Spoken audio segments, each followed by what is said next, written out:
안녕하십니까? 저는 30대 후반에 접어들고 있는 여자입니다. 인사를 드리고 나니 어떤 말로 제 인생에 아주 잊지 못할 이야기를 시작해야 할지 고민이 됩니다. 두 번 다시는 일어나서도 안 되고 정말 충격적이고 무서웠던 그 이야기를 여러분들께 최대한 덤덤하게 풀어보려고 노력을 하겠습니다. 세상에 죄를 짓고 사는 사람은 두 다리를 뻗고 살면 안 된다는 걸 뼈저리게 느낀 사건이고 정말 치가 떨리는 이야기이니 끝까지 함께 저의 이야기를 들어주시기 바랍니다. 다소 충격적일 수 있으나 그때 제 심경을 같이 공감하면서 들어주신다면 제가 이 사연을 올리는 것에 보람을 느낄 것 같습니다. 정말 이런 채널이 있어서 너무나도 다행이라 생각드네요. 저와 같은 일을 겪으시는 분이 없기를 바라며 지금부터 제 이야기를 시작하겠습니다. 저는 약대를 졸업하고 약사로서 일을 하고 있었습니다. 아버지를 일찍 여의고 홀어머니 밑에서 악착같이 쉬지 않고 공부를 해서 얻어낸 결과이기도 했습니다. 어머니께서는 공장을 다니면서 저를 키우셨기에 저는 누구보다 성공을 목표로 몇 배로 노력을 해야만 했습니다. 그렇게 하지 않으면 저에게 성공의 길이 열리지 않았기 때문이었습니다. 학교에서 친구들 사이에서는 저를 독한 년이라고 불렸고 선생님들께서 제 별명을 듣고 친구들을 혼내자 백설공주라는 새 별명이 생겼습니다. 별명만 들었을 때는 만화 영화에 나오는 예쁜 이미지일지 몰라도 실상은 독사가를 먹고도 죽지 않을 만큼 독한 년이라고 백설공주라 불린 거였습니다. 제가 공부를 워낙 잘하고 전교 1등을 놓치지 않으니 성적이 상위권인 친구들이 저와 잘 지내보려고 들러붙었던 적도 있었습니다. 그 친구들도 시험이 끝나고 나면 놀고 싶은 날이 있지 않겠습니까? 저에게 같이 놀자고 몇 번 이야기를 꺼내긴 했었습니다만 저는 시험이 끝나도 계속해서 공부를 했습니다. 거절을 계속하니 그 친구들까지도 저에게 백설공주라고 부르며 저를 슬슬 피하기 시작하더라고요. 학교에서 대놓고 왕따를 당했지만 폭력이 있었던 건 아니었고 저를 기피하는 무리들이 늘어났던 거라 오히려 저는 편했습니다. 귀찮게 하는 반 친구들이 없으니 오히려 공부에만 더욱 집중을 할 수 있었거든요. 코피를 쏟으면서도 저는 책이 더러워질까 걱정을 하던 학생이었고 수면 시간을 줄여가며 공부를 해서 어지럼증이 생길 때도 있었지만 포기하지 않았습니다. 저는 그런 각고의 노력 끝에 약대에 합격을 할 수 있었습니다. 다른 친구들은 저에게 왜 의대를 가지 않았냐고 묻기도 했지만 지방 소도시에서 아무리 날고 기어봤자 서울 친구들의 사교육을 이길 수가 없더라고요. 거기다가 전액 장학금을 받으면서 대학을 진학하려고 하다 보니 약대가 제 기존의 가장 고소득 직업이긴 했습니다. 물론 저를 조롱하는 친구들도 있었습니다. 그렇게 친구들을 무시하면서 공부를 하더니 의대도 법대도 아닌 약대를 갔다면서 말이죠. 저는 그런 친구들을 마음껏 비웃어 주었습니다. 그러는 너는 약대도 가지 못하고 지방대나 전전긍긍하면서 등록금 버리는 거 아니냐고요. 저는 수능이 끝나고 서울에 올라와 자취방을 구했고 우리 어머니께서는 저희 뒷바라지를 위해 고향에 남으셨습니다. 한평생을 살았던 동네를 떠나는 것도 싫다고 하셨고 같이 서울에 올라가 봐야 서로 신경만 쓰일 거라고 하셨죠. 저도 어머니의 의견을 존중하여 혼자 서울에 올라와 자취 생활을 했고 높은 성적을 유지하며 전액 장학금을 받으면서 약대를 졸업했습니다. 저는 모든 과정을 일사천리로 통과하려 약사가 되었고 서울의 대학병원 옆에 있는 대형 약국에 취직을 할 수 있었습니다. 대형 약국에서 꽤 높은 월급을 받으며 일을 시작했을 때만 해도 저는 이제 악착같이 돈을 모으겠다는 목표가 있었습니다. 하지만 제 예상처럼 호락호락하진 않았습니다. 그 약국에는 정신이 나간 약사가 한 명 있었거든요. 그 약사는 저에게 한눈에 반했다면서 계속해서 저에게 한 번만 만나달라, 사귀자 하면서 저를 괴롭혔습니다. 그 약사분은 정말 그 어느 한 구석도 제 마음에 드는 것이 없었습니다. 생긴 것도 못생겼고요. 키도 작았고요. 저에게 사귀자고 만나자고 하는 행동이 스토커같이 느껴지기도 했고요. 제가 아무리 싫다고 했지만 씨알도 먹히지 않는 그런 사람이었습니다. 더군다나 그 대형 약국의 대표님 아들이었기 때문에 제가 거절을 해봐야 이 약국에서 일을 하려면 자기를 받아줄 수밖에 없을 것이다 하고 생각하는 사람이었습니다. 제가 아무리 치를 떨고 밀어내도 자기만의 세상에 갇혀서 제 말을 귓등으로도 듣지 않는 문외한이었습니다. 거기다가 제가 싫다고 소리를 빽 지르자 저에게 너 잘리고 싶은 거냐면서 협박이 섞인 말투로 이야기를 하기도 했습니다. 하루하루 무시하면서 지내면 된다고 최면을 걸면서 버텼지만 옆에서 앵무새처럼 따라붙어 저에게 만나자고 하는데 그 거절이 쉽겠습니까? 일을 하는 시간이건 쉬는 시간이건 계속 저만 쳐다보고 있는 그 시선까지도 너무 싫었습니다. 제가 퇴근을 하고 집에 가려고 준비를 하면 집에 가서 뭐 할 거냐, 저녁은 언제 먹냐, 자기랑 같이 먹자부터 시작해서 제가 집으로 돌아가면 집 앞이다, 잠깐 얼굴 보게 나와라, 집에 없냐, 밖에서 뭐하고 싸돌아다니냐 하면서 집착을 하기까지 했습니다. 제가 자꾸 연락에 답장을 하지 않자 제가 집에 가는 길을 뒤쫓아오면서 집에 데려다 주고 싶어서 그런다고 하는데 너무너무 무서웠습니다. 저는 집 근처를 빙빙 돌다가 도저히 참을 수가 없어서 지금 뭐 하시는 거냐고, 스토킹 하시는 거냐고 일부러 사람 많은 길거리에서 고함을 치기도 했습니다. 제가 스토커 이야기를 하자 주변에 길을 걷던 사람들이 하나둘 이목을 집중하기 시작했고 당황해서 줄행랑을 치더라고요. 며칠 잠잠한 듯 했던 그 인간이 다시 저를 미행하며 제 일거수일투족을 궁금해하기 시작하자 저는 참지 못하고 경찰서에 들어가 신고를 했습니다. 그런데 그 사람이 경찰서에서 들어와 해명을 하더라고요. 자기를 무슨 변태 취급한다면서 아주 억울해했어요. 경찰 앞에서 안색 하나 바꾸지 않고 변명을 하는데 얼마나 치가 떨리던지 계속해서 자기는 직장 동료고 약사라면서 걱정이 되어서 지켜주려고 쫓아갔을 뿐이라고 했습니다. 그런데 제가 진짜 어이가 없었던 건 경찰들이 제 말을 믿어주지 않고 약사 명함을 내민 그 남자의 편을 들어주었다는 겁니다. 회사 동료가 이 정도로 챙겨주기 쉽지 않지 않냐면서 남자들의 마음을 이해해주라고 이참에 두 분이 사귀면 되겠네 하면서 웃더라고요. 결국 저는 경찰이 제 편이 아님을 깨닫고 다음날 바로 약국에 사표를 제출했습니다. 제가 대표님께 직접 가서 사표를 제출하니 대표님 아들이 저에게 와서 자기를 버리고 어디로 도망을 가냐고 난리를 치더라고요. 자기를 가지고 논 거냐, 여태 자기가 쫓아다닐 때 제대로 거절을 하지 그랬냐고 피해자 코스프레를 하는데 기가 막혔습니다. 오죽하면 같이 일하는 동료 약사들이 저것도 병이라면서 다들 고개를 절레절레 지었을까요? 저는 일부러 대표님 들으라고 큰 소리로 말했습니다. 당신이 스토킹해서 치가 떨려서 일을 그만두는 거라고요. 대표님 눈치를 보면서 자기는 그런 적 없다고 발뺌을 하길래 문자 보냈던 내역을 일일이 찾아서 보여주었습니다. 어디냐고, 왜 집에 안 가냐고, 남자 만나러 가는 거 아니지? 너 걸레야? 하는 문자들을 보여주니 대표님 얼굴이 새빨개지더라고요. 제가 당신 때문에 그만두는 거다. 얼굴도 못생기고 키도 작은 주제에 어딜 들이대냐고 인생 그렇게 허접하게 살지 말라고 했죠. 대표님이 아들 등짝을 막 때리면서 너 또 저랬냐고, 도대체 너 때문에 그만두는 약사가 몇이냐고 소리를 막 지르셨죠. 알고 보니 저 말고도 피해를 입고 그만둔 사람들이 한둘이 아니더라고요. 가뜩이나 약사 구하기도 어려운데 또 그만두게 한다면서 대표님이 정신병원이라도 알아봐야겠다고 소리를 치셨습니다. 저는 그분에게 2번 다시는 제 앞에 나타나지 마시라고 경고를 하고 퇴사를 했습니다. 운이 좋게도 바로 작은 약국으로 취직을 할 수 있었습니다. 동네도 훨씬 가까워졌고 페이는 조금 적었지만 한결 여유로운 직장이었습니다. 잘 다니던 대형 약국을 그만두었다는 말에 어머니는 무슨 일이 있냐고 하셨지만 굳이 걱정하실까봐 자세히는 말하지 않았어요.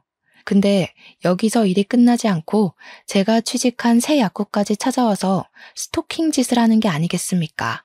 오죽하면 동료 직원들이 저 사람 이상하다고 저에게 계속해서 이야기를 하기까지 했습니다. 결국 저는 고소를 결심했고 동료 직원들이 증언을 약속해 주어서 증거를 전부 모았습니다. 집까지 찾아오는 그 사람들을 피해서 동료 직원의 집에 지내기로 하고 고소까지 진행하니 저와 협의가 이루어지지 않았던 거죠. 저희 본가를 어떻게 알았는지 어머니에게까지 찾아가서 대표님이며 그 인간이며 합의를 해달라고 계속 요구하고 협박을 했던 것입니다. 저희 어머니께서 놀래서 전화가 와서 예전 약국 대표라는 사람이 합의를 해달라고 찾아왔는데 이게 다 어떻게 된 일이냐며 설명을 해달라고 하셨습니다. 제가 너무 열이 받아서 고향으로 내려가겠다고 하니까 어머니께서 걱정하지 말라고 이런 파렴치한 놈들에게 합의해주지 않겠다면서 일 열심히 하면서 버티라고 하시더라고요. 우리 어머니께서 고향에서만 평생을 살아온 사람이지 않겠습니까? 60년을 넘게 한 동네에서 살았으니까 동네 사람들을 전부 알고 계시거든요. 돈 많이 줄 테니까 합의를 해달라고 찾아온 약국 대표님을 보자마자 어머니께서 절친인 고향 동네 사람인 경찰서장을 부른 겁니다. 경찰서장인 아저씨는 어머니랑 초등학교 때부터 쭉 동창인 분인데 진짜 친하셨어요. 아저씨가 직접 나서주신 덕분에 합의를 하자고 협박을 했던 것까지 모조리 다 추가가 돼서 벌금을 엄청나게 때려맞고 저에 대한 접근 금지까지 처리가 되었다고 하더라고요. 진짜 어찌나 감사했는지 모르겠습니다. 거기다가 그 약국이 대학병원 앞에 있는 엄청난 대형 약국이지 않았겠습니까? 제가 그 안에서 벌어졌던 일들을 제보해서 기사도 엄청나게 떴습니다. 그 약국에 비리 같은 게 좀 많았거든요. 원래 약 제조는 약사만 할 수 있는 일인데 대형 약국이기도 하고 일도 엄청 많은 곳이었으니 일손이 부족했습니다. 그래서 약사가 아닌 아르바이트생들에게도 약 제조를 몰래 시켰단 말입니다. 제 제보로 인해서 전부 다 밝혀져서 싹 고발을 당하게 되었습니다. 결국에는 약국은 영업정지를 당하게 되었고 인터넷에는 스토커가 있는 약국이라고 대문짝만하게 박제가 되어서 완전히 망해버렸습니다. 그 일이 생긴 직후 어머니께서는 저에게 고향으로 내려오는 것이 좋겠다고 하셨고 저는 고민을 하다가 내려가게 되었습니다.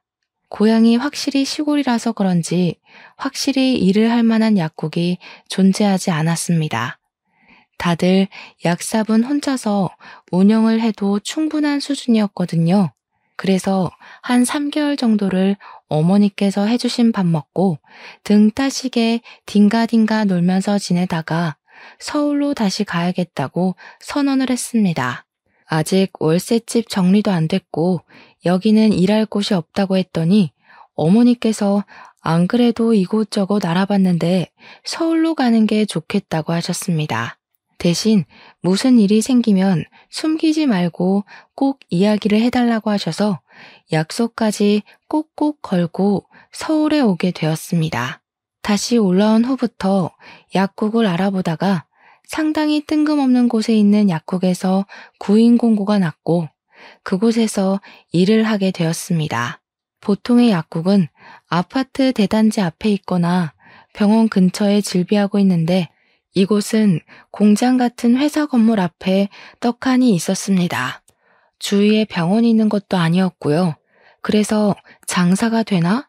왜 새 약사를 뽑는 거지? 하면서 의문을 가지고 출근을 하게 되었습니다.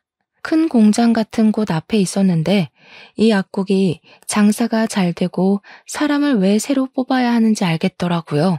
공장에서 날카로운 걸 많이 다루는지 붕대나 연고, 밴드, 소독약 같은 걸 사러 오는 사람이 엄청나게 많았던 겁니다. 수술을 하는 사람들도 꽤 있는지 소독을 해달라고 오는 사람도 있었고요.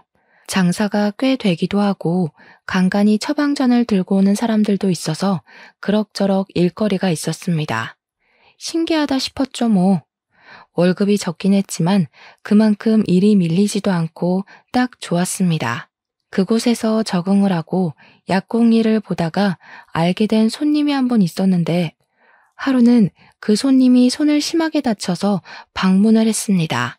병원을 가보시는 게 좋을 것 같다고 하니까 일단 붕대를 감아달라고 하셔서 붕대를 감아주었습니다. 손을 심하게 다쳐서 왔기에 기억에 남아 있었는데 며칠 뒤에 그분이 다시 오셨더라고요. 병원에 가서 몇 바늘을 꿰맨 것인지 소독을 좀 해달라고 부탁을 하시길래 제가 직접 소독까지 해드렸습니다. 저한테 언제부터 일을 하셨냐면서 처음 본 것 같다고 이런저런 이야기를 물어보시길래 온지 얼마 안 됐다고 이야기를 했었습니다. 그렇게 가끔 와서 연고도 사가고 하면서 꽤 이야기를 자주 나누게 되었고 친해지게 되었는데 대뜸 저에게 고백을 하시더라고요. 자기랑 만나보고 싶은 생각은 없냐고 슬쩍 물어보시는데 저는 갑자기 스토커 짓을 하던 그 남자의 얼굴이 떠올랐습니다. 그래서 순간 아닌 것 같다고 지금은 연애할 생각이 없다고 죄송하지만 어려울 것 같다며 거절을 했습니다. 근데 제 나이가 벌써 33살이었거든요. 그러니까 저한테 혹시라도 연애를 하고 싶다거나 하면 자기를 우선적으로 생각해달라고 하시면서 웃더라고요. 보험이 하나쯤 있으면 나쁘진 않겠다 싶은 마음에 알겠다고 대답은 했죠. 솔직히 생긴 게 호감형인 얼굴이긴 했고 스토커랑 다른 모습이 꽤 많이 보였고요. 저를 조심스럽게 대해주고 좋은 향기가 항상 묻어나는 사람이었거든요. 그렇게 한 6개월 정도를 저희 약국에 꾸준히 방문을 하시면서 저에게 관심을 표현하기 시작하셨습니다. 가끔 꽃을 사다 주시기도 하고 드링크젤을 구매하시면 꼭 저에게 한 개씩 주시면서 힘내라고 응원도 해주시고요. 소소한 일상에서 묻어나는 작은 기쁨이었다고나 할까요? 절대로 제가 부담을 가지지 않도록 저에게 조용히 한 걸음씩 다가오셨습니다. 제가 결국에는 스토커 이야기를 슬며시 했는데 그 이후에 더욱 저에게 조심스럽게 행동을 해주시고 상당히 세심한 사람이었습니다. 저는 마음이 점점 열리게 되었고 그분의 마음을 받아주게 되었습니다. 연애를 시작하고 나니 주말에는 데이트를 하느라 저는 점점 고향에 찾아가는 시간이 줄어들게 되었고 어머니께서 저를 걱정하기 시작하셨습니다. 스토커에게 당한 이후에 자주 고향에 방문을 해서 시간을 보냈었는데 내려오는 시간이 줄어드니 무슨 일이 생긴 건 아닐까 싶으셨던 거죠. 저는 결국 어머니께도 연애를 하고 있다는 사실을 밝히게 되었고 어머니께서는 엄청 좋아하면서 우리 딸이 드디어 시집을 가는 거냐고 하셨습니다. 저는 김칫국 그만 마시라고 말리고 그랬는데 옆에서 통화를 듣던 남자친구가 인사를 드리러 가겠다고 불쑥 대답을 하더라고요. 저는 놀랐지만 은근히 기분이 좋기도 했습니다. 저와 깊은 미래를 꿈꾸는 것 같아서 말이죠. 저희는 연애를 시작한 지 8개월 만에 초고속으로 저희 집으로 인사를 드리러 가게 되었습니다. 딱히 결혼하겠다는 말을 하려고 간 건 아니었는데 저희 어머니께서 기쁜 마음에 씨암탉을 잡으셨더라고요. 벌써 사위 대접을 하시고 남자친구도 넉살 좋게 장모님 하는데 그게 엄청나게 부담스럽게 다가오지 않았습니다.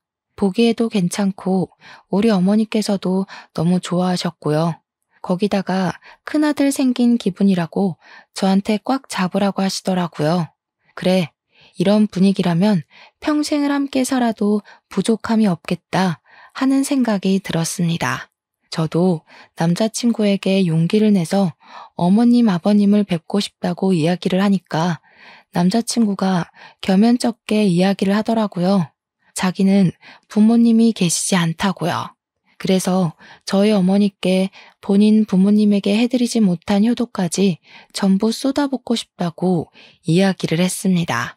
마음이 짠하면서 제 가슴을 울리는데 참 진국이구나 싶었습니다. 그날 저녁에 어머니께 슬쩍 떠보니까 너무 좋다고 하시면서 당장이라도 나를 잡으라고 하시길래 결혼을 하자고 말을 할까 고민을 하던 도중 일이 생겼습니다. 어머니께서 공장에서 일을 하시다가 그만 쓰러지셨다는 연락을 받게 된 것입니다. 다행히 생명에 지장이 있는 병은 아니었다면서 머리가 핑 돌고 어지러워서 쓰러지셨다고 어머니께서 직접 연락을 주셨습니다. 저는 놀란 마음에 한달음으로 고향까지 달려가게 되었는데 병원에서 여러 검사를 거친 결과 머리에 혹이 있다면서 수술을 해야 한다고 하더라고요. 암은 아니고 그냥 혹으로 보인다고 걱정하지 말라고 하셨지만 위치가 뇌를 압박할 수 있는 자리에 있으니 빠르게 제거를 하는 게 좋겠다고 하셨습니다. 수술 후 후유증에 관한 설명과 수술 방법에 대한 이야기를 듣고 서울에 올라와 큰 대학병원에서 수술을 하기로 예약을 잡았습니다. 제가 지극정성으로 돌봐드려야겠다 결심을 했는데 우리 남자친구가 퇴근을 하고 나면 거리가 꽤 있음에도 병원으로 달려오더라고요. 나서서 우리 어머니의 수발을 들면서 주말에도 싫은 내색 하나 없이 병실을 지켜주었습니다. 어머니께서 너무너무 고맙다고 하는데 이 남자랑 하루라도 빨리 결혼해야겠다 하는 결심을 가지게 되었습니다. 거기다가 어머니께서 한번 쓰러지고 나니까 덜컥 무서운 마음이 들면서 빨리 결혼하는 게 효도하는 지름길이겠다 싶었던 거죠. 어차피 인사를 드릴 시댁도 없겠다. 어머니께 더 큰일이 생기기 전에 결혼해서 손주까지 안겨드려야겠다고 생각을 했습니다. 어머니께서 수술이 무사히 끝나고 저는 결혼에 대한 이야기를 꺼냈습니다. 다행히 암도 아니고 수술로 깔끔하게 혹만 제거하면 된다고 했는데 수술도 참 잘 됐습니다. 단지 뇌를 살짝 압박하고 있었던 탓에 신경을 살짝 건드리게 되면서 어머니께서는 후각을 느끼지 못하게 되긴 했지만요. 어머니께서는 죽다 살아난 기분인데 후각이 뭐가 문제냐고 신경 쓰지 말라고 하셨습니다. 의사 선생님께서도 후각은 나중에라도 돌아올 수 있는 거니까 괜찮을 거라고 하셨습니다. 어머니께서는 다시 고향으로 내려가시게 되었고 저희는 결혼 준비를 시작하게 되었습니다. 정말 간단하게 최소한의 형식만 지키자는 마음으로 남들 하는 만큼만 준비를 한다고 서둘러서 했음에도 불구하고 4개월이라는 시간이 걸렸습니다. 어머니께 정말 예쁘고 고급스러운 한복 한 벌 딱 해드리고 결혼식을 올렸고 저희는 사정상 신혼여행은 생략하였습니다. 신혼집을 구하느라 돈이 많이 들어가기도 했고요. 어머니께서 수술하신 지 얼마 되지 않았으니 불안한 마음에 신혼여행은 나중에 가도 된다고 미루게 되었습니다. 그렇게 알콩달콩한 신혼이 시작되고 꽃길만 평생 걸을 줄 알았던 제 결혼 생활은 처음과 달리 시간이 지나면서 점점 틀어지기 시작했습니다. 저와 남편 사이에서 아이가 생기지 않았던 것이 제일 문제였습니다. 피임을 딱히 하는 것도 아니었는데 저희에게 축복의 소식이 찾아오지 않았습니다. 처음에는 별 대수롭지 않게 생각하며 천천히 가져도 충분하다 했는데 결혼하고 3년이라는 시간이 흘렀음에도 아이가 생기지 않자 슬슬 불안해지기 시작했습니다. 어머니께서도 은근히 손주를 바라는 눈치였으니까요. 물론 딸이 스트레스 받을까봐 관심 없는 척 하셨지만 딸인 제가 그걸 모르겠습니까? 제 나이가 36이 되자 지금 가져도 노산이라는 생각이 들면서 점점 조바심이 나기 시작했습니다. 남편 역시 저에게 우리 둘 사이에 문제가 있는 것도 아닌데 왜 아이가 생기지 않는 거냐며 슬슬 지쳐가고 있었습니다. 저는 가뜩이나 조바심이 나는데 남편까지 지치니 그 꼴이 보기가 싫어서 투닥투닥 하게 되었고 부부 사이가 점점 소원해지기 시작했습니다. 그렇게 결혼 4년 차에 접어들었을 때 남편의 돈 씀씀이가 이상하게 커진 걸 느끼게 되었습니다. 갑자기 뿌리지도 않던 명품 향수를 사서 뿌리고 다니지를 않나, 명품 가방을 떡하니 사와서는 잘 어울리냐고 자랑을 하질 않나, 생전 염색도 잘 안 하고 해도 집에서 저에게 염색약 사서 해달라고 했던 사람이 미용실에 찾아가 파마도 하고 염색도 하고 나타나고요. 점점 수상한 기운이 느껴져서 바람을 피우나 하는 생각이 들었고 저는 남편을 추궁하기 시작했습니다. 남편은 그런 저에게 더욱더 질려하며 휴대폰을 보여주고 자신의 결백을 주장했죠. 그런데 정말 아무런 흔적도 없더라고요. 제가 아무것도 발견하지 못하자 오히려 큰 소리를 치면서 지금 자기를 의심하는 거냐면서 기분 나쁘다고 하더라고요. 저는 오히려 화를 내는 남편의 모습이 기분이 찝찝해지고 그 기분을 숨기지 않았습니다. 저희 부부의 사이는 걷잡을 수 없이 나빠지게 되었습니다. 그렇게 점점 부부 사이의 골이 깊어지던 어느 날 약국에 남편과 공장에서 친하게 지내던 분이 손을 다쳤다며 약국에 찾아왔습니다. 저는 붕대를 감아주면서 은근슬쩍 요즘 회사는 잘 돌아가고 있냐 하면서 이야기를 하는데 충격적인 이야기를 전해 듣게 되었습니다. 우리 남편이 일 잘하고 있냐고 농땡이 치고 그러진 않죠? 하는데 깜짝 놀라면서 네? 정훈이 일 그만뒀잖아요. 하는 겁니다. 저도 놀라서 그게 무슨 소리냐고 물어보니 모르셨냐고 제 남편이 일을 그만둔 지 좀 됐다고 말을 전하더라고요. 저는 약국에서 퇴근을 하자마자 남편에게 당신 일 그만뒀냐고 여태 무슨 돈으로 사치를 하고 지낸 거냐고 화를 냈습니다. 남편이 저한테 에이 하면서 아무 말도 하지 않고 냉장고에서 소주를 꺼내서 벌컥벌컥 벽나발을 불더라고요. 저한테 제대로 말을 못하는 걸로 봐서는 저 몰래 일을 그만두고 받은 퇴직금으로 사치를 부린 것 같았습니다. 제가 얼마나 속이 상하고 황당했는지 어떻게 말도 없이 그럴 수가 있냐고 닥달을 했더니 저를 째려보는데 그 눈빛이 정말 무서웠습니다. 남편과 살면서 처음으로 살기를 느낀 눈빛이었다고나 할까요? 저에게 잔소리 좀 그만하라고 지겨워 죽겠다면서 성질을 버럭 내더라고요. 솔직히 아직 잔소리는 시작도 안 했는데 남편의 눈빛이 무서워서 입을 다물게 되었고 저희는 그날 이후로 대화를 하지 않을 정도로 사이가 나빠졌습니다. 그렇게 한 3개월이라는 시간을 살얼음판 같은 분위기로 보냈는데 어머니에게서 갑자기 연락이 도착하게 되었습니다. 어머니께서 넘어지면서 크게 다쳤다고 병원이라고 하시더라고요. 놀래서 바로 고향으로 찾아가게 되었습니다.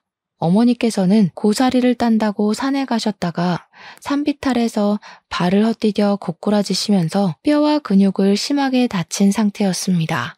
병원에서 뼈 고정은 다 시켜놨으니 집에 가서 근육 회복을 하고 뼈가 잘 붙는지 통원 치료를 하면 된다고 하더라고요. 하지만 어머니께서는 혼자 살고 계셨고 저는 일을 하고 있었으니 걱정이 되는 거예요. 어머니께서는 저에게 동네 사람들에게 도와달라고 하면 된다고 하셨지만 집에서 병수발을 들 사람이 있는 거랑 없는 거랑은 차이가 크잖아요. 졸지에 외벌이로 살고 있는 제가 내려올 수도 없으니 저는 일단 집으로 올라오게 되었습니다. 집에서 내내 한숨만 쉬고 있으니까 남편이 저에게 땅 꺼지겠다면서 한숨 좀 그만 쉬라고 짜증을 확 내더라고요. 제가 너무 화가 나서 엉엉 울면서 네가 일만 했어도 내가 한숨 쉴 일 없었을 거라고 화를 냈죠. 우리 엄마 병수발도 못 드는데 하니까 남편이 솔깃해하면서 장모님이 왜? 하더라고요. 우리 엄마 지금 다쳐서 전신 깁스한 수준이라고 그랬더니 남편이 곰곰이 생각을 하더니 자기가 내려가겠다고 하더라고요. 남편에게 취직 안 할 거냐고 하니까 알아서 하겠다면서 장모님 아프신데 그게 문제냐고 자기가 병수발을 들겠다고 하는 겁니다. 저야 고맙다고 인사를 해도 모자랄 판이니까 조용히 눈치를 보니 당장 내일이라도 가겠다고 하더라고요. 저는 서울에서 계속 일을 하고 있었고 남편은 고향으로 가서 저희 어머니와 함께 지내면서 병수발을 들더라고요. 제가 주말에 내려가니까 동네 사람들이 전부 저한테 남편이 효자라고 너무 좋겠다고 칭찬을 넘치게 하시더라고요. 우리 어머니의 병수발을 어찌 그리 세심하게 들고 극진하게 대접을 하는지 부러워 죽겠다고 하셨습니다. 그런 말을 하나 둘 듣다 보니까 우리 남편이 조금 달리 보이기도 하고 왠지 어깨가 으쓱해지기도 하더라고요. 집에 도착하니 어머니께서 남편이랑 하하호호 웃으면서 있는데 보기 좋았습니다. 남편이 서툰 솜씨로 밥까지 다 챙겨준다고 하시면서 가끔 맛이 좀 이상하긴 하지만 수발을 들어주니 너무 편하고 좋다고 하셨습니다. 그래서 저는 그냥 끄덕였죠. 집에서 밥은커녕 라면 하나 지 손으로 끓여 먹지 않던 사람이 대단하다 싶기도 했습니다. 근데 남편이 저를 보더니 인상을 팍 쓰면서 여기는 뭐하러 왔냐고 퉁명스럽게 물어보더라고요. 제가 뭐 못 올 때 온 것도 아니고 우리 집에 내가 오겠다는데 자기가 인상을 왜 쓰는지 찬물을 확 끼얹은 것처럼 기분이 상했습니다.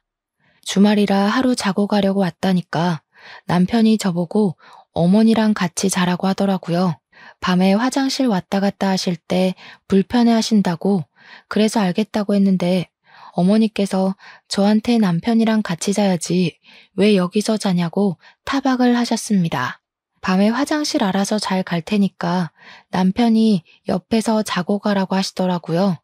졸지에 쫓겨나서 남편 방으로 갔더니 남편이 화들짝 놀라더라고요. 여기는 왜 왔어? 하는데 내가 뭐 못 올 때 온 거냐고 대답하고 방을 둘러보는데 은근히 자기 짐을 채워뒀더라고요. 그러다 선반에 웬 안약통 같은 게 5개가 쪼르륵 있길래 이게 뭐야? 하고 보니 니코틴 원액이라고 쓰여 있더라고요. 그러자 남편이 만지지 마 하면서 날선 반응을 보였습니다. 제가 약사니까 니코틴이 뭔지 잘 아니까 이게 왜 여기 있냐고 물어보니까 남편이 그러더라고요. 장모님이 담배 냄새를 싫어하셔서 냄새가 없는 전자담배로 바꾸었다고요. 여기가 시골이라 전자담배를 파는 매장이 멀어서 한 번 갈 때 여러 통을 사두게 되었다고 하길래 저는 전자담배를 피워본 적이 없어서 그런가 보다 하고 넘어갔습니다. 다음 날은 밥 차리느라 고생하는 남편을 대신해서 제가 식사 준비를 다 하고 다들 맛있게 먹고 정리까지 마친 뒤 저는 출근을 해야 해서 서울로 돌아오게 되었습니다. 제가 자주 갈 수가 없으니까 어머니와 일주일에 2~3번 정도 통화를 하는데 최근 들어서 어머니께서 자꾸 그러시더라고요. 이상하게 몸이 점점 안 좋아지는 것 같다고. 뼈가 이상한 데 가서 붙었나 하시더라고요. 자꾸 어지러운 느낌이 들고 속이 울렁울렁 뱃멀미를 하는 것처럼 뒤집어지고 밥맛도 영 없고 맛도 이상하게 느껴진다고 하셨습니다. 후각에 문제가 있으니 맛이 제대로 느껴지지 않을 수 있어서 그런 거 아니냐고 했더니 밥이 좀 쓴 것 같고 역하다고 하시더라고요.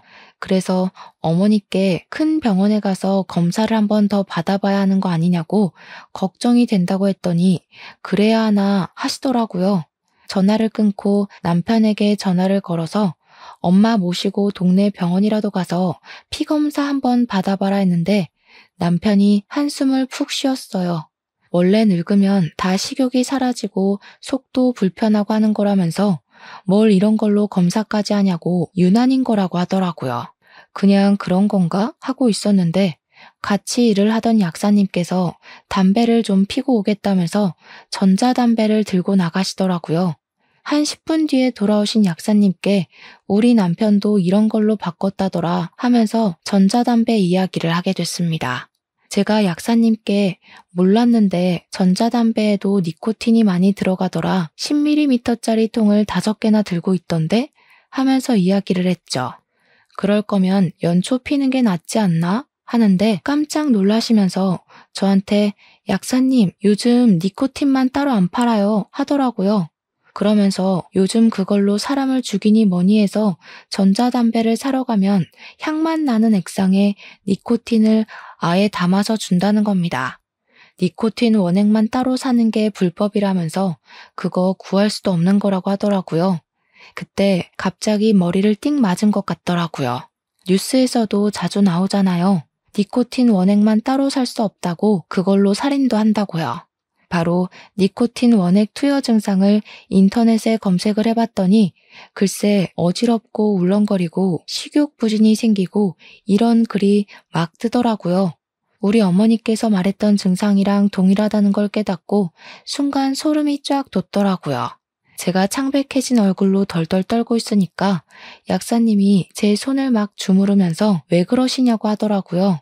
제가 본 이야기를 죄다 하니까 약사님도 놀래서 저보고 고향에 내려가 보라고 하시는 겁니다.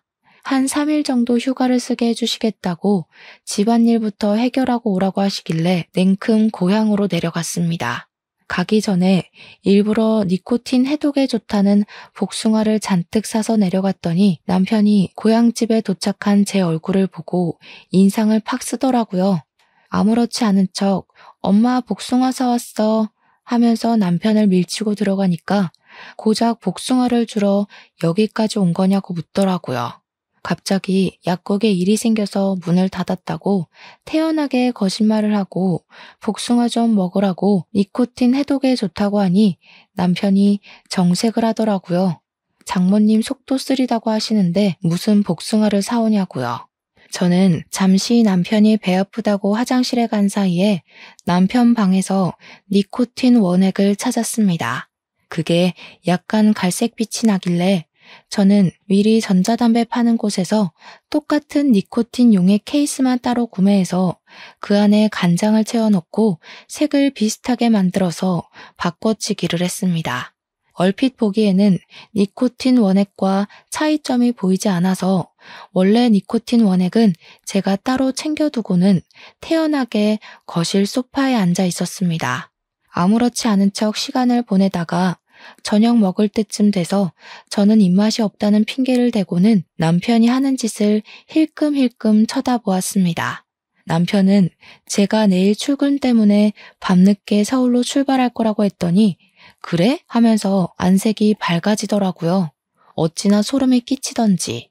대신 피곤하니까 당신이 밥을 좀 하라고 했더니 "당연하지" 하면서 주방으로 들어가더라고요. 남편이 밥 차리는 동안 저는 관심 없는 척 TV를 보는 척 하면서 연기를 하다가 슬쩍 주방을 보니까 제가 바꿔치기 한 니코틴 용액을 슬며시 열더라고요. 저는 이때다 싶어서 몰래 휴대폰 동영상으로 찍기 시작했습니다. 제가 간장을 넣었으니 밥에 색이 살짝 묻어났나 보더라고요. 그러니 태연하게 밥을 숟가락으로 휘휘 섞는데 진짜 손이 떨려 죽을 뻔했습니다. 그런 장면이 모조리 다 보일 수 있게 일부러 확대까지 해서 찍고 있었습니다. 남편이 밥도 다 차렸는데 언제 집에 갈 거냐고 묻길래 엄마가 밥 먹는 것만 보고 가겠다고 하니까 인상을 또 팍팍 쓰면서 빨리 가라고 하더라고요. 제가 "왜?" 하고 물으니까 당황해하면서 밤이 늦으면 운전도 위험하고 하면서 변명을 했습니다. 그러고는 식사를 시작했는데 어머니께서 밥을 한 숟가락 떠 드시더니 "오늘은 이상하게 밥이 짜네" 하시더라고요. 저는 이때다 싶어서 입을 열었습니다. "엄마, 그 밥에 간장이 들어가서 그래. 그래서 짠 거야." 제 말에 남편도 어머니도 저를 쳐다보더라고요. 혹시 요즘에 경찰에 신고할 때 문자 메시지로 신고 접수가 가능한 거 다들 알고 계시나요?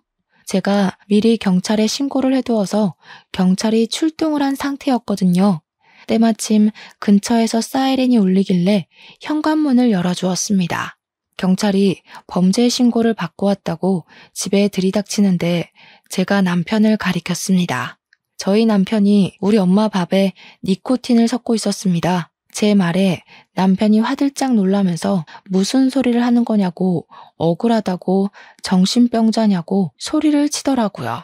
그래서 저는 출동한 경찰에게 제가 찍어두었던 영상을 보여주고 빼돌렸던 니코틴 원액을 경찰에게 넘겼습니다. 그걸 소지하고 있는 것만으로도 충분히 불법이라고 하더라고요. 경찰이 이 밥이 니코틴이 섞인 밥이냐고 묻길래 제가 간장으로 바꿔치기 해두었다고 설명을 했습니다. 어머니는 경찰차를 타고 인근 응급실에서 급하게 혈액 검사를 하게 되었고 혈액에서 니코틴 성분이 다량 검출되었습니다. 남편은 본인이 흡연자이기에 장모님이 간접 흡연을 하게 되어 니코틴 성분이 나온 거라고 박박 우기더군요. 하지만 경찰은 간접 흡연으로 이런 수치가 뜰 수 없다면서 남편을 긴급 체포했습니다. 남편은 살인 미수죄로 재판을 받게 되었고 저는 이혼 소송을 바로 걸었으며 아이도 없고 사항이 긴급하다 보니 이혼 처리가 빠르게 이루어졌습니다.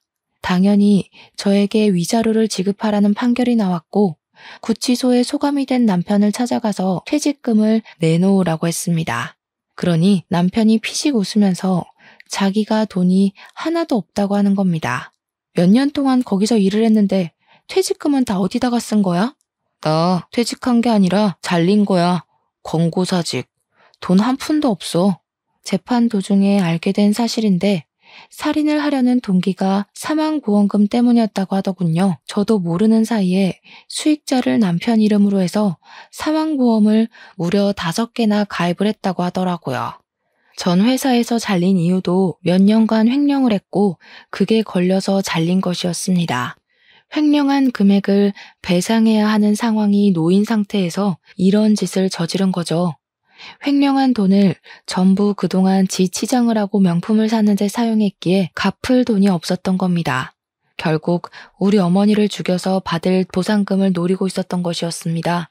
진짜 이게 사람인가 싶어서 얼마나 치를 떨었는지 재판하는 내내 입을 꾹 다물고는 인정도 부정도 하지 않더라고요. 최소한 죄송하다는 말은 나올 줄 알았는데 지는 끝까지 잘못한 게 없는 것처럼 굴었습니다. 그저 재수가 없고 운이 나빠서 걸린 거지 자기 계획은 완벽했다는 사람처럼 말이죠. 그런데 사건이 밝혀질수록 이상한 점들이 나오기 시작했습니다. 남편의 부모님도 돌아가셨다고 했지 않습니까? 그 사인도 이상했던 겁니다. 나중에 여죄로 드러나게 되었는데 남편이 부모 역시 니코틴으로 살해를 했던 것이었습니다. 보험금까지 본인이 수령을 해서 차를 사고 집을 사고 했던 것입니다. 남편은 당연히 죄질이 나쁘고 연쇄살인이라는 이유로 사형이 떨어지게 되었고 그제야 분하다며 저에게 악을 쓰더라고요. 진짜 정신 나간 놈인 줄 알았습니다. 저는 남편 이름으로 된 재산을 변호사를 통해서 위임장을 받아 모두 처분할 수 있었습니다. 어차피 가석방 없는 사형 수이기에 그 돈으로 저희 어머니를 치료하고 하는데 사용하려고 합니다. 재판이 다 끝나고 전 남편은 교도소에 들어가게 되었고 몇 개월 뒤 저에게 편지를 하나 보내더군요. 너무 힘들고 외롭다면서 면회 한 번만 와달라고 하는데 진짜 이게 사이코패스구나 싶었습니다. 그래서 저는 이사도 가버리고 등본 열람도 못하게 막아버렸습니다. 약국에도 사정을 설명한 뒤 일을 그만두게 되었습니다. 남편의 재산을 처분하니 돈이 꽤 되더라고요. 집도 차도 다 팔아버렸거든요. 저는 고향으로 내려와서 그 돈으로 작게 약국을 개원했습니다. 든든한 건 우리 약국 바로 옆 건물이 경찰서라는 것입니다. 물론 전 남편이 탈영하기 전까지는 세상에 나타나지 않겠지만 불안한 마음은 어쩔 수 없더라고요. 어머니와 함께 고향에서 다시 오순도순 잘 살아보려고 합니다. 어머니의 회복이 끝날 때까지 저는 치료에만 집중하겠습니다. 제 이야기를 들어주셔서 정말 감사합니다.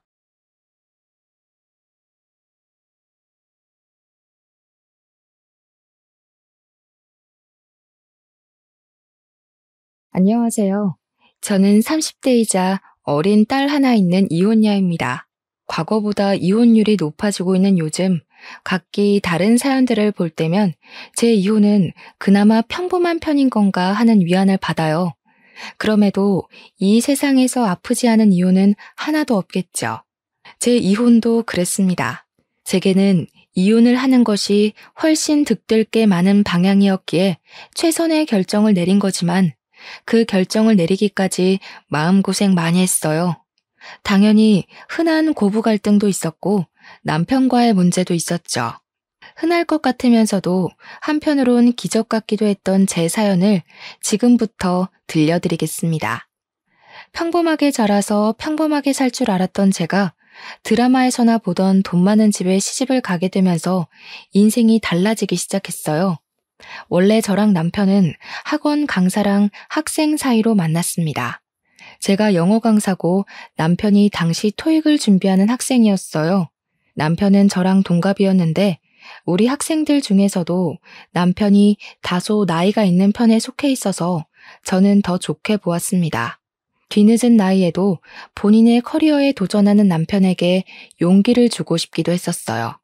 그래서 남편에게는 항상 궁금한 거 있으면 부담 없이 찾아오라는 말을 꼭 해줬습니다. 남편은 정말 적극적으로 저를 찾아왔었어요. 수업이 없는 날에도 찾아왔었는데 저는 그게 정말로 자격증에 관한 일 때문인 줄 알았습니다. 그런데 남편은 어느 순간부터 취업이나 학습 부분의 질문이 아닌 제게 전화번호를 물어봤어요. 당연히 처음에는 관심 없다고 좋게 거절을 했지만 남편의 꾸준한 마음에 흔들려서 얼떨결에 사귀게 되었습니다. 그 인연으로 본의 아니게 결혼까지 하게 되었죠. 결혼 준비 과정에서 알게 된 건데 남편은 꽤나 돈이 있는 집안의 자제였습니다. 그건 결혼하기 전 남편 집에 인사를 하러 갔다가 알게 되었어요. 남편을 통해서 집안이 넉넉한 편이라고 언지를 듣긴 했는데 부자 동네로 소문난 곳에 단독주택을 소유하고 있는 집안인 줄은 상상도 못했습니다. 그런 동네에는 연예인이나 국가 일하는 높은 사람들만 사는 곳인 줄 알았고 TV에만 나오는 저와 다른 세상의 장소라 생각했어요. 만약 결혼을 약속하기 전에 남편 집안이 우리 집안과 상당한 수준 차이가 난다는 걸 알았더라면 솔직히 이 결혼에 대해 고민해 봤을 것 같네요. 제가 왜 이런 생각을 했냐면 시부모님께 인사하러 갔을 때 시모가 제게 제일 먼저 이런 말을 했기 때문인데요. 아가씨가 강남 학원 강사가 아니었으면 우리 아들 짝으로 허락 안 했을 거예요. 내 말은 우리 아들 책임지고 공부랑 자격증 좀 따게 가르치라고 허락해준다는 거예요. 그 정도로는 쓸모 있어 보이니까. 처음엔 시모의 말을 듣고 당황했습니다. 그때만 해도 시모의 성격이 보였다기보다는 머릿속이 새하얘져서 내가 잘못 들었나 의심할 뿐이었어요. 나중에 남편이 제게 따로 해준 설명 때문에 시모가 왜 그런 식으로 말을 했는지 아주 조금은 이해할 수 있었습니다. 우리 엄마가 원래 말이 좀 세. 우리 엄마 워낙 며느리 보는 눈이 높아서 웬만하면 한 번에 통과받기 어려운데 자기는 마음에 드나 봐. 잘됐다. 시모가 제게 말을 좀 차갑게 하긴 했지만 원래 말씨가 그렇다고 하니 그럭저럭 넘겼어요. 어쨌든 시모가 저희의 결혼을 단번에 허락했다는 것이 중요했으니까요. 그런데 제가 결혼할 때 남편 집안 형편이 첫 번째 반전이었다면 두 번째 반전이 또 기다리고 있었는데요. 그건 바로 시부의 존재였어요. 남편이 연애 때도 그렇고 결혼 준비하면서도 그렇고 시모 이야기만 주야장천하길래 저는 시부가 돌아가신 줄 알고 있었단 말이죠. 그래서 일부러 예의상 남편에게 돌아가셨냐고 묻지도 않았고 빙빙 돌려서 확인했었어요. 예를 들면 우리 부모님 한복 맞출 때 시모 한복도 같이 맞추자고 한다든지 시모가 좋아하는 음식이 뭐인지 등등으로 말입니다. 제가 이렇게 얘기했을 때 만약 시부가 살아계신다면 남편이 알아서 시부 이야기를 꺼낼 줄 알았어요. 그러나 남편은 이런 대화를 나눌 때마다 시모 이야기만 했고 시부 이야기는 아예 하지 않아서 저는 당연히 시부는 돌아가시고 안 계시는구나 이렇게 단정 지을 수밖에 없었죠. 그런데 청첩장을 제작할 때 남편이 시부 이름을 올리는 겁니다. 그걸 보고 얼마나 당황했는지 몰라요. 제가 남편에게 누구냐고 시부냐고 물었더니 남편이 표정 하나 바뀌지 않고 고개를 끄덕이면서 그렇다고 하더라고요. 지금 대답이 중요한 게 아니잖아요. 저는 시부가 있다면 왜 소개를 안 시켜줬는지 그것에 대한 설명이 듣고 싶어서 물은 거였어요. 실제로 남편은 저를 시모에게만 인사시켜줬거든요. 상견례도 시부 없이 시모와만 했어요. 그러니 제가 남편 앞에서 당혹스러운 얼굴을 보이는 게 전혀 이상할 것도 없었습니다. 저는 남편에게 대체 왜 시부가 있다고 말하지 않았냐 묻자 남편이 별일 아니라는 듯 한마디를 던졌습니다. 사이가 안 좋아서 신경 쓸 거 없어. 원래 오래전부터 없는 사람이나 마찬가지였으니까. 그게 다였어요. 남편의 대답에 황당해서 말문이 턱 하고 막히고 말았습니다. 아니, 아무리 사이가 안 좋다고 한들 결혼을 하게 될 사이인데 부모님을 전부 다 소개해줘야 하는 게 아닌가요? 그리고 결혼식장에 부르는 걸 보니까 시부모님이 이혼한 것도 아닌 것 같은데 남편에게 슬쩍 물어도 제대로 알려주지 않으니 혼자서 시부모님의 관계를 추측만 해봐야 했는데요. 시부모님이 아마 이혼은 하지 않고 별거만 하고 있었던 게 아닐까. 그땐 그렇게 예상했습니다. 소개를 시켜주지 못할 정도로 사이가 안 좋았다면 그런 사정이라고 말이라도 해줄 것이지. 시부의 존재를 알게 된 순간 저는 마치 죽은 사람이 도로 살아난 것처럼 당황스러운 기분을 느꼈습니다. 남편은 결혼식 때에 제게 처음으로 시부를 먼저 언급했었는데 그것마저 황당한 주의였습니다. 남편 말이 시부는 그냥 결혼식 자리만 지키러 오는 거니까 모시지도 말고 인사도 하지 말라더군요. 시부와는 같이 안 살아서 결혼식 때 말고는 볼 일도 없다면서 말이죠. 그런 경고 아니더라도 어차피 시부 되는 분과는 인사를 못했어요. 결혼식이 끝나자마자 시부가 사라졌거든요. 남편 말처럼 시부는 아버지로서 혼주석에 자리만 딱 지키고는 바로 가버린 듯 싶었습니다. 남편이나 시모나 정말로 시부와 사이가 안 좋은지 시부가 사라졌는데 원래 없던 사람이었던 것 마냥 신경도 안 쓰더라고요. 저는 결혼을 하고 나서도 유일하게 찝찝했던 부분이 바로 시부였어요. 자꾸만 마음에 걸리는 게 이상했죠. 그런데 남편 말대로 시부는 정말 볼 일이 없어서 시간이 흐르니 그 찝찝함도 끝내 잊게 되었어요. 저는 시모의 제안 때문에 합가를 하게 되었는데요. 시모가 시댁이 이렇게 넓은데 뭐하러 나가 사냐면서 2층 전체를 저와 남편에게 쓰라며 내주셨어요. 그렇게 나쁜 조건은 아닌 것 같아 그렇게 하기로 했습니다. 남편은 저랑 결혼하고도 자격증 따느라 공부하고 있었는데 말이 공부지 그냥 백수 신분이었어요. 그럼에도 저희가 돈 걱정은 안 해도 됐던 게 재산 많은 시모 덕분에 딱히 돈 들어갈 곳이 없었기 때문이었죠. 시모는 한 회사의 대표였거든요. 명성이 높으니 만약 제가 잘 나가는 학원의 강사가 아니었다면 정말로 시모가 저를 안 받아줬을지도 모르죠. 회사 대표니까 자기 아들 결혼 상대를 고를 때 얼마나 깐깐하게 보겠어요. 웬만한 여자들은 눈에 차지도 않았을 겁니다. 저는 시모와 딱히 부딪히는 부분은 없었어요. 시모의 말투가 차가운 것만 아니면 제가 시모에 대해 불만 품을 일이 없었습니다. 그런데 어느 날부터 저희 관계가 좀 이상하게 틀어졌어요. 그게 언제부터였냐면 제가 학원 쉬는 날이었는데요. 시모가 외출하고 남편도 약속이 있다고 외출해서 집엔 저 혼자 있을 때였어요. 그때 누군가가 무단으로 집에 들어오는 소리가 들렸습니다. 주방에 있던 제가 기척에 깜짝 놀라서 나가봤어요. 도둑인가 강도인가 떨리는 심장을 부여잡고 마주한 사람은 뜻밖의 인물이었는데요. 다름 아닌 결혼식 때 보고 한 번도 본 적 없던 시부인 겁니다.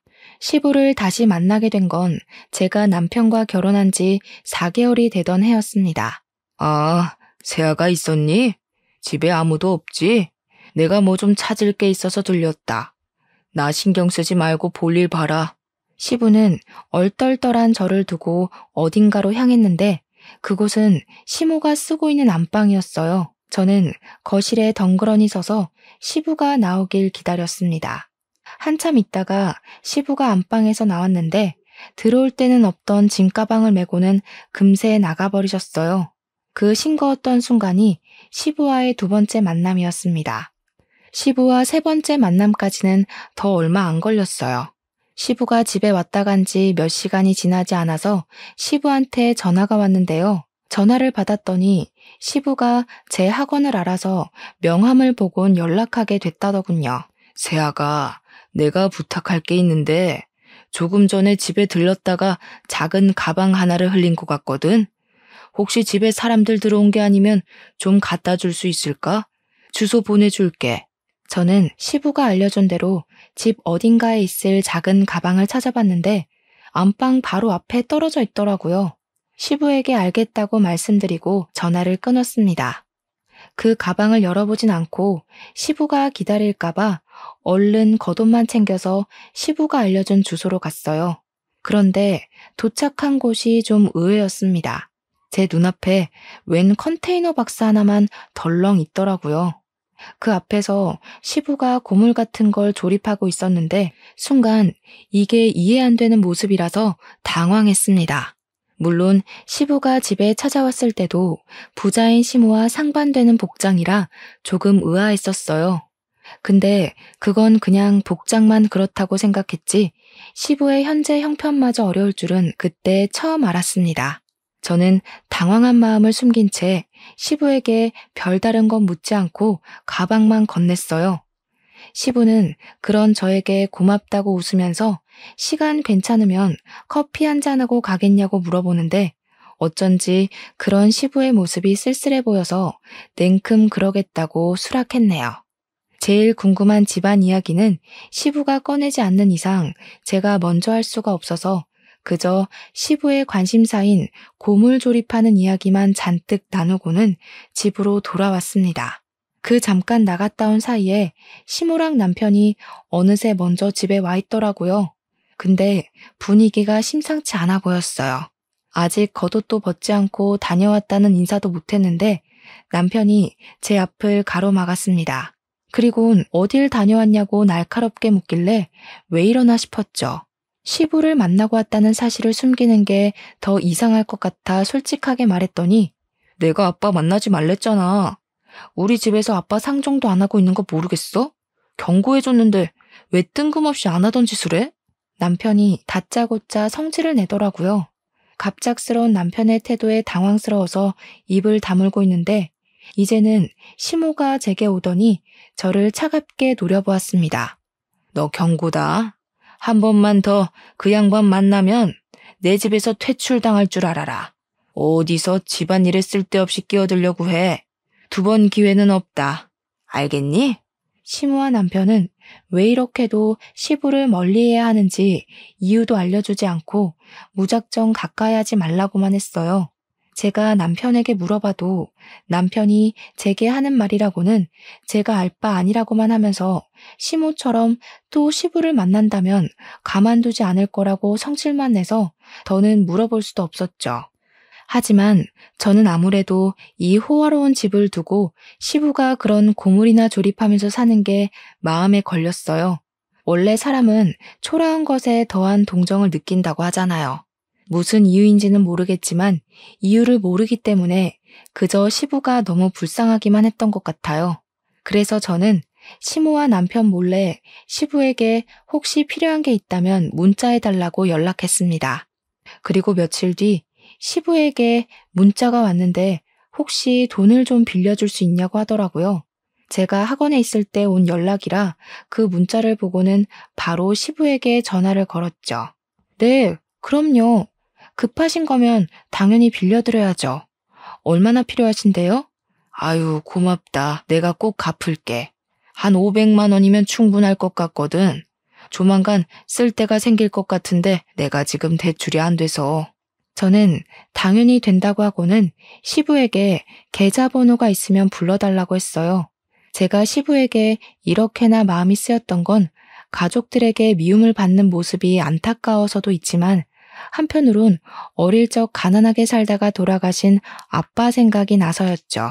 저희 아빠가 원래부터 가난했던 건 아니었고 시부모님 집안처럼 잘 살았었는데 누군지 모를 사람이 아빠 회사에 없는 비리를 누명 씌우는 바람에 회사가 부도나서 반 거지처럼 사시다 그대로 돌아가셨거든요.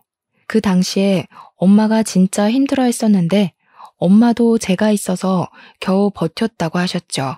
어쨌든 저는 그렇게 틈틈이 시부를 도왔어요. 이미 시부 심부름을 한 번 했다고 시모와 남편과 사이가 조금 틀어져 있었기에 그들에겐 더 철저하게 시부와 연락하고 있다는 사실을 숨겼습니다. 그러던 중 제가 임신하게 된 거예요. 시부 일 때문에 저와 사이가 조금 멀어져 있던 두 사람과 단번에 안 좋았던 감정이 풀리게 되었죠. 임신 소식에 이렇게 식구들이 좋아하는 모습을 보니 문득 또 시부가 생각이 났습니다. 저는 딸을 출산한 후 식구들 몰래 시부에게 사진을 찍어서 보내줬어요. 시부가 너무 예쁘다면서 보고 싶다고 하더군요. 데려오라는 말씀을 안 하셨지만 저도 시부에게 제 딸을 보여드리고 싶었습니다. 그래서 저는 큰맘 먹고 쉬는 날 딸을 데리고 시부에게 찾아갔죠. 시부는 저와 딸을 보고는 뭐하러 여기까지 왔냐고 했으나 이미 사부의 얼굴에는 한박웃음 꽃이 피어 있었습니다. 제 딸에게서 눈을 떼지 못하는 시부는 조심스레 딸을 만지려다가 자신의 더러운 손을 보더니 황급히 손을 씻고 옷까지 깨끗한 옷으로 갈아입고 오셨어요. 시부의 설렘이 제게도 느껴져서 그런 시부가 귀여워 보였답니다. 시부는 손녀를 안으면서 한시도 눈을 떼지 못하시더니 갑자기 눈물을 보였어요. 제가 덩달아 놀랐는데요. 고맙다, 새아가. 내가 이렇게 손녀를 보니까 괜히 힘이 나네. 그래도 이제는 찾아오지 마라. 혹시 꼬리라도 밟히면 식구들이 가만히 있지 않을 거야. 시부는 자기 때문에 제가 집에서 어느 정도 질타를 받을 거라는 걸 예상하는 것 같았어요.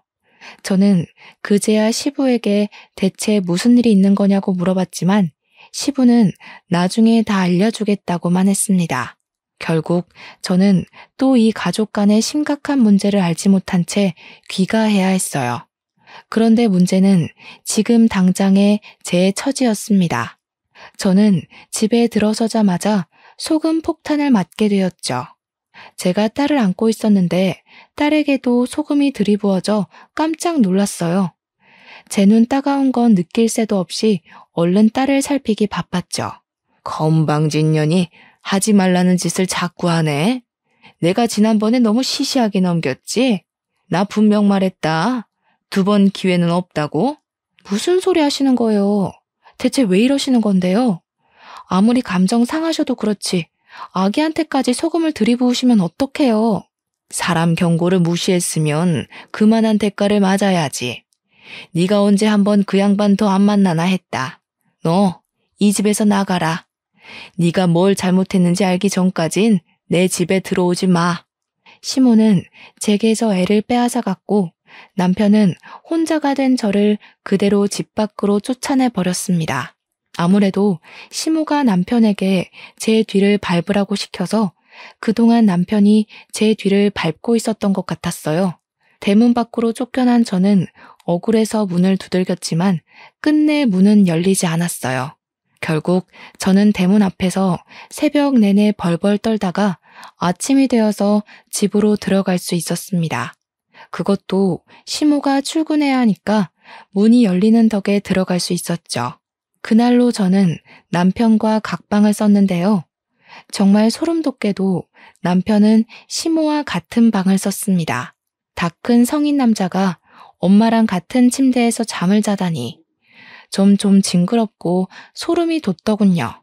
아무튼 밥도 시모랑 남편 둘이서만 먹고 치우고는 이 집에서 완전히 저를 없는 사람 취급했어요. 둘은 마치 영혼의 단짝처럼 저를 따돌리고 있었습니다.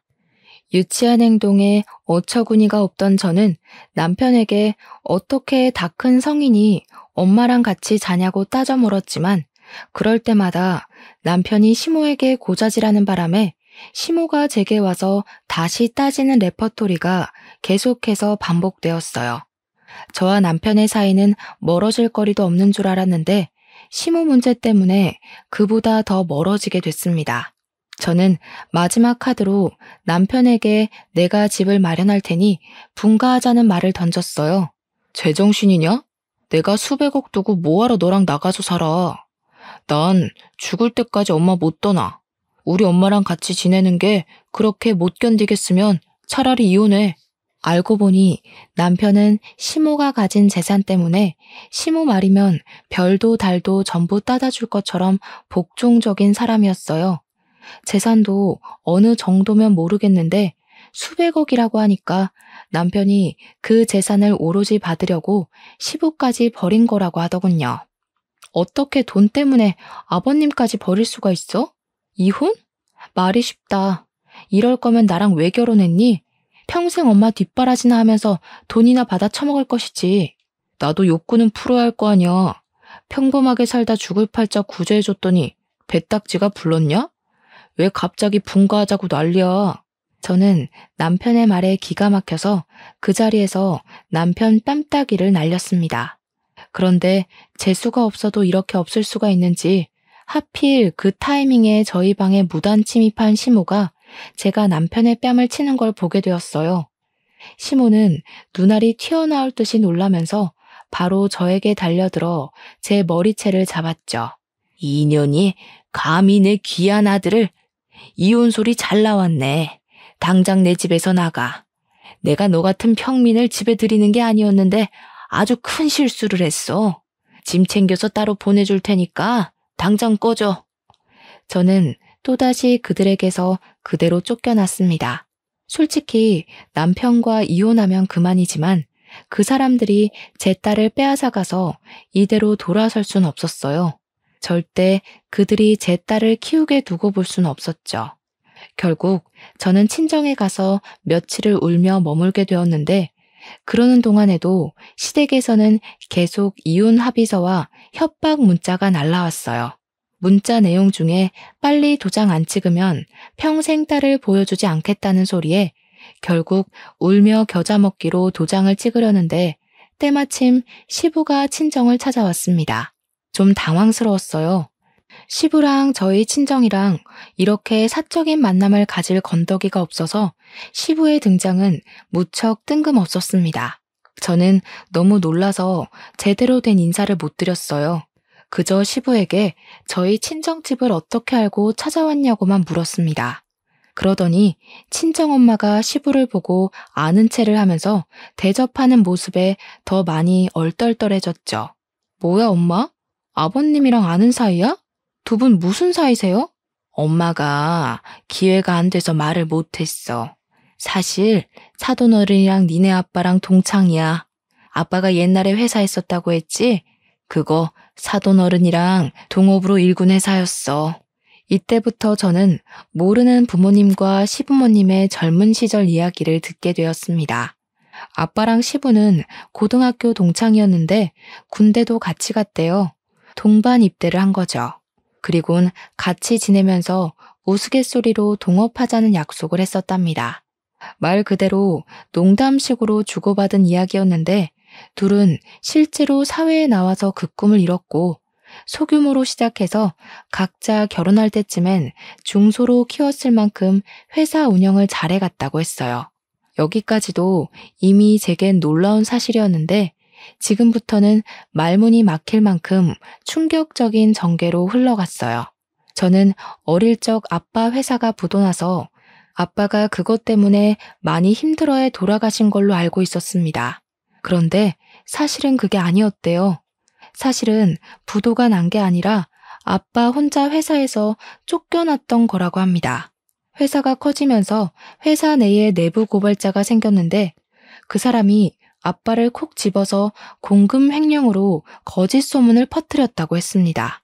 그것 때문에 사원들의 반발을 피할 수 없었던 아빠는 공동 대표직에서 쫓겨나게 되었다고 했어요.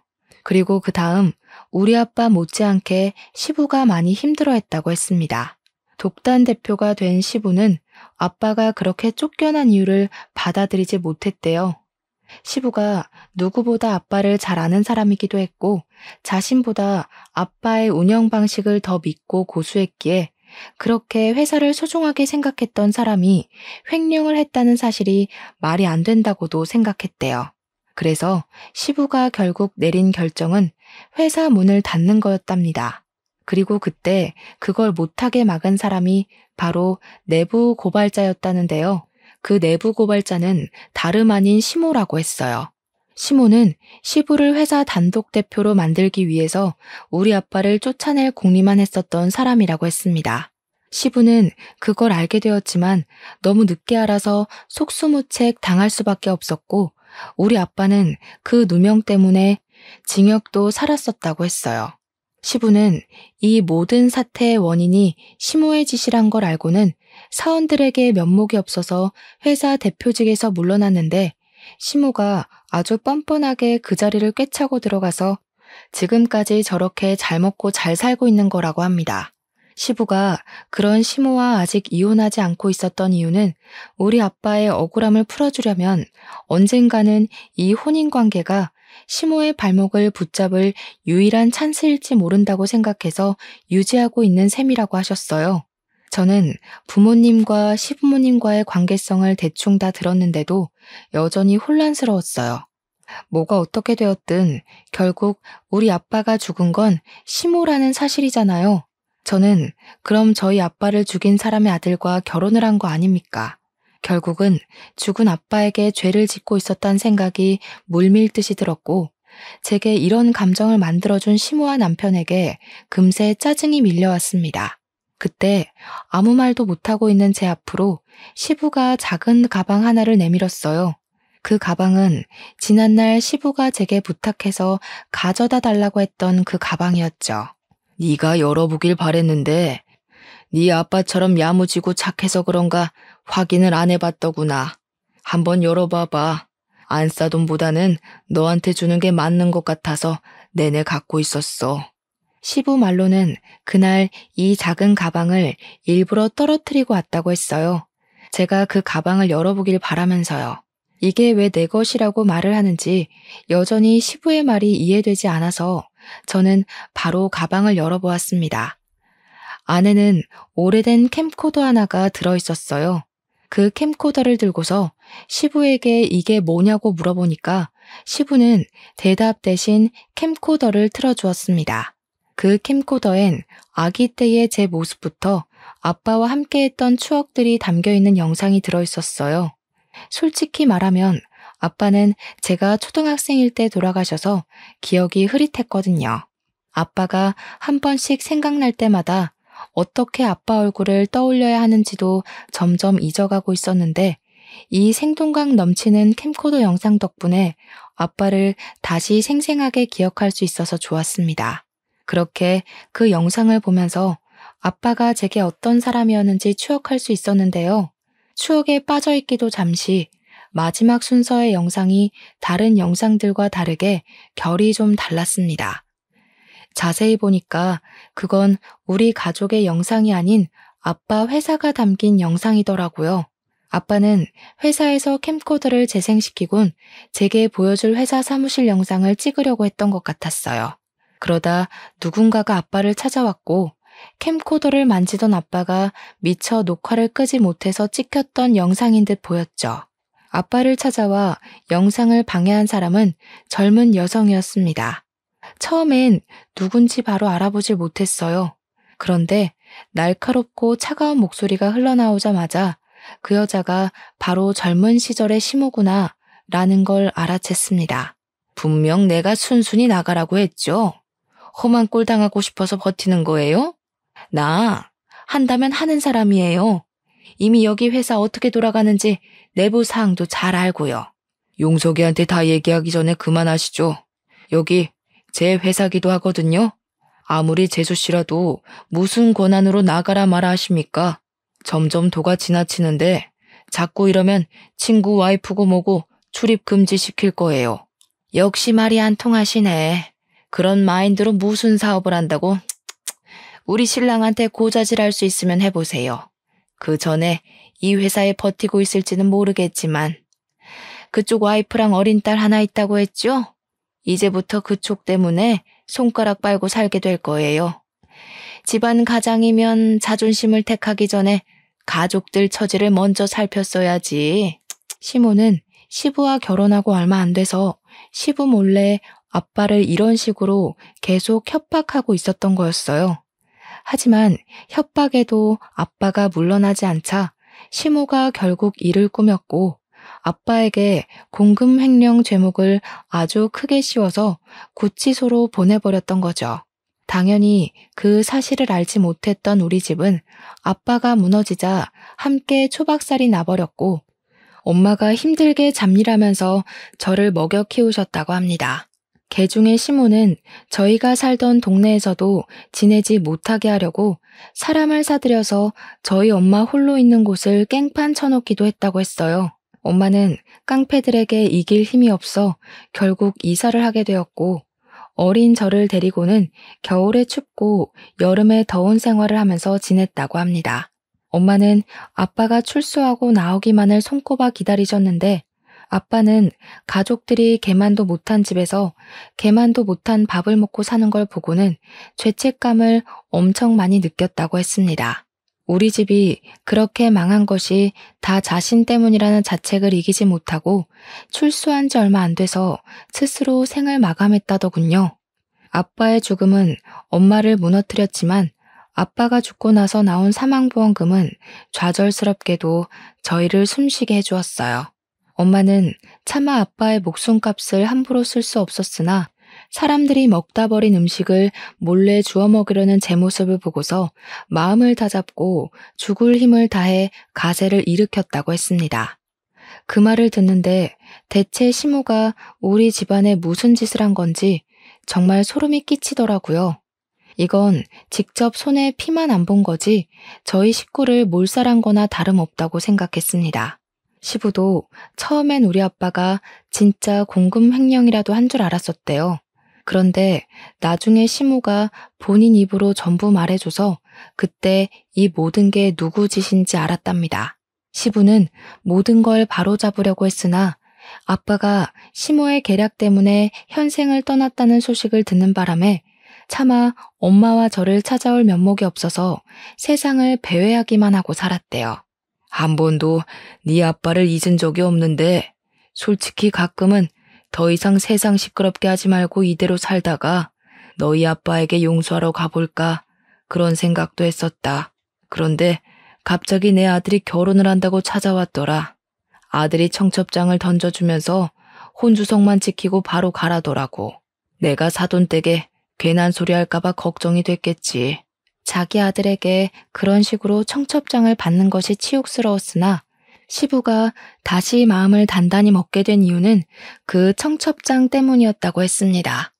청첩장에 사돈 이름을 보고 낯이 익어서 한참 들여다봤었대요. 저희 엄마 이름이 좀 독특합니다. 저도 살면서 동명이인을 만난 적이 없어요. 그래서 제가 이곳에 엄마 성함을 밝히지 못하는 거 양해 부탁드립니다. 아무튼 시부가 저희 엄마 이름 때문에 혹시나 해서 결혼식을 꼭 참석했었다고 해요. 엄마 이름이 아니었다면 결혼식 때 잠적했을 수도 있었다고 하시네요. 그렇게 결혼식을 찾아온 시부는 식장에서 엄마를 만났다고 했습니다. 시부는 엄마를 보면서 아빠가 한번 소개해줬던 여자라는 걸 단번에 알아봤대요. 엄마도 시부를 바로 알아보곤 주춤거렸다고 합니다. 두 분은 모든 사람 몰래 연락처를 교환했고 결혼식이 끝나고도 저 몰래 연통하면서 주기적인 만남을 가졌답니다. 만나서는 시모를 망가뜨리려는 계획을 비밀리에 준비하기 시작했다네요. 그래서 시부가 결혼식 이후 4개월 만에 시댁에 나타난 것이 슬슬 복수를 실현시키기 위해서였다고 했습니다. 시부는 제게 빌려갔던 500만 원도 복수를 위해 사용했다고 했어요. 몇십 년 만에 다시 회사 대표처럼 빼고 광내서 본인의 회사를 찾아갔다고 했어요. 자기가 대표로 있을 때는 젊었던 사원들이 어느새 나이가 들어서 대부분 간부 자리까지 승진해 있었다더라고요. 그분들은 고맙게도 시부를 잊지 않고 있었고 시부의 등장으로 그날 저녁에 몰래 만남을 가졌다고 했습니다. 시부는 제게 빌린 돈으로 그분들에게 식사 접대를 해주면서 시모의 비리에 관한 증거물을 잔뜩 부탁했답니다. 그러려고 제게 돈을 빌려달라고 하신 거였어요. 아무튼 시부가 회사 간부들에게 받아낸 정보들은 대단했습니다.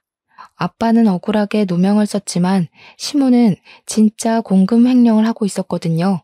누구도 모르게 제 남편 명의로 된 통장으로 돈을 야금야금 빼내고 있었던 사실이 드러났어요.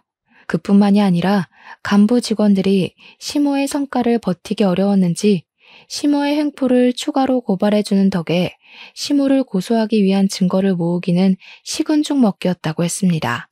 그들은 시모 다음 차기 대표로 대기하고 있는 제 남편도 맡고 싶어하는 듯 했어요. 제가 회사 운영에 대해 잘은 모르지만 남편 같은 대표라면 당연히 뿌리도 못 내리게 막는 것이 맞는다고 생각했어요. 아무튼 시부는 받은 증거물을 가지고 바로 시모를 소송했습니다. 소장이 나오자 회사는 빠르게 압수수색을 당했고 아무것도 모른 채 집에 있던 시모는 형사들이 들이닥쳐서 바로 구속되었어요. 저는 그 소식을 시부에게 뒤늦게 전달받고서 빼앗긴 제 딸이 걱정돼서 급하게 시댁으로 갔습니다. 그러자 남편이 어수선하게 집을 돌아다니다가 집에 들어온 저를 발견하고는 곧바로 멱살을 잡더군요. 네가 우리 엄마 깜빵 보냈지? 제정신이냐? 반항도 정도껏 해야지. 감히 시어머니 되는 사람을 깜빵에 보내? 별것도 아닌 사람을 재벌집 며느리로서 만들어줬으면 매사에 넙죽 엎드릴 것이지. 이게 지금 뭐 하는 짓이야? 왜? 네 돈줄 끊기게 생겨서 불안하니? 네 엄마 때문에 우리 아빠는 죽기까지 했는데 고작 수갑 차는 걸로 이렇게 화내면 곤란하지. 재산 잃는 게 겁나는 거면 이제 회사 대표는 네 아빠일 텐데 마마보이 타이틀 버리고 파파보이 해보던가. 너랑 결혼까지 하는 게 아니었는데 그냥 갖고 놀다 버릴 걸 그랬나 봐. 선생이라고 어디 써먹을 때 많을 것 같아서 결혼했더니 정말 똑똑한 척하는 골빈년이었네. 얼마나 할 짓이 없었으면 우리 아빠랑 손을 잡고 남편을 망가뜨린대? 할 짓이 없어서 망가뜨린 게 아니라 너랑 네 엄마는 둘이서 애초에 삽질만 하고 있었던 거야. 둘이서 짝짝쿵 잘 맞아서 머리 잘 굴렸던 게 아니고 그냥 자만에 취해서 뒤에서 무슨 일이 일어나고 있는지 살피지도 못하는 장님이었던 거라고. 어쨌든 위자료 두둑하게 준비해놔. 곧 소송장 날아갈 테니까. 저는 남편에게 이혼 위자료, 정신적 배상, 양육비를 준비하라고 했습니다. 그러고는 제 딸을 안고 그 집을 나왔어요. 부잣집 동네라고 신기해서 발을 들였던 때가 엊그제 같은데 이런 봉변을 당하고 이런 악연을 만들어서 나오게 될 줄은 상상도 못했습니다. 원래는 와보지도 못할 동네였다면 이제는 쳐다보고 싶지도 않은 동네가 되어버렸어요. 구속된 시모는 공금 횡령한 돈을 다 배상하라는 판결이 내려져서 엄청난 빚쟁이가 됐었습니다. 그 돈을 해결해야 돼서 남편은 커다란 시댁집을 내놓을 수밖에 없었을 거예요. 시부 말에는 그 집이 현재 부동산에 나와 있다고 하더라고요.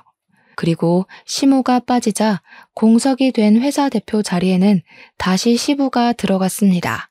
시부는 저와 엄마를 따로 초대해줬어요. 그래서 엄마랑 같이 시부 사무실에 화분을 들고 찾아갔습니다.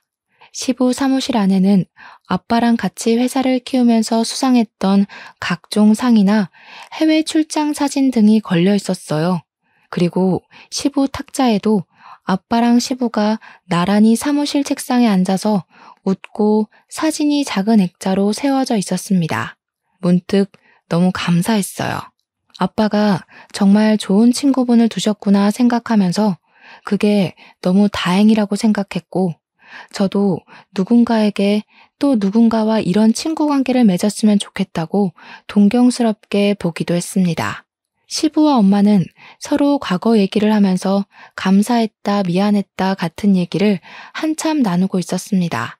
그리고 시부 품에는 또 제 손녀가 안겨 있었어요.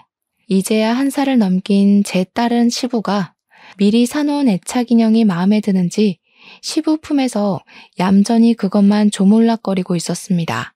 제 딸이 저희 엄마 품에도 잘 안 안기려고 하는데 시부 품에선 가만히 있는 것 보면 한 번씩 신기했네요. 그리고 이제 그만 시부가 저희에게 식사까지 대접하겠다고 자리를 이동하려고 했습니다. 그런데 그때 사무실 문이 먼저 열리더니 졸지에 엄마를 잃고 길바닥에 나앉은 전 남편이 시부를 찾아왔더라고요. 파파보이가 돼보라는 제 말대로 하려는 건지 완전 거짓골을 하고서도 시부 앞에 나타났길래 어이가 없었습니다. 아빠, 내가 잘못했어. 그래도 아들인데 내치진 않을 거지? 나 엄마가 얼마나 무서운 사람인지 이제 깨달았어.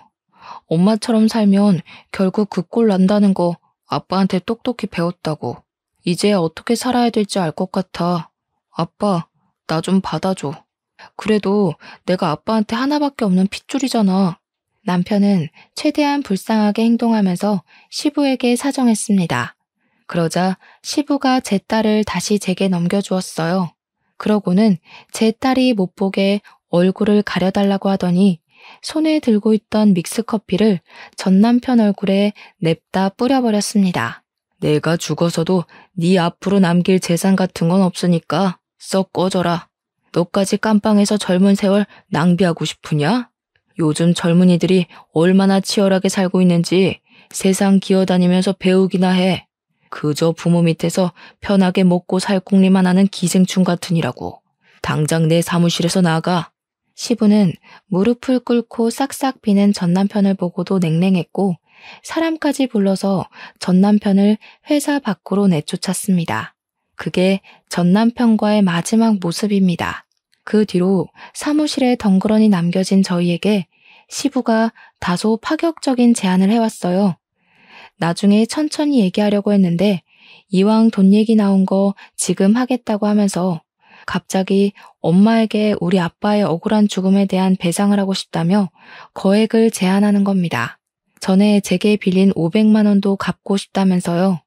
엄마는 시부의 말에 됐다며 한사코 거절했고 이미 시모가 죗값을 받은 걸로 속이 편해졌다고 하는데 시부가 기어코 챙겨주겠다고 했어요.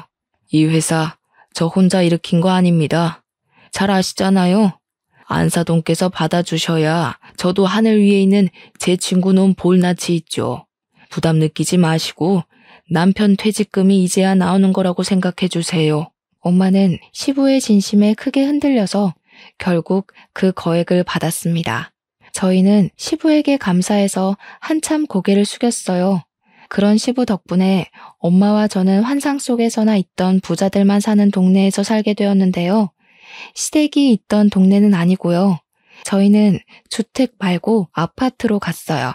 몇십 년을 주택에서 살았다 보니까 엄마가 아파트에 살고 싶다고 하더라고요.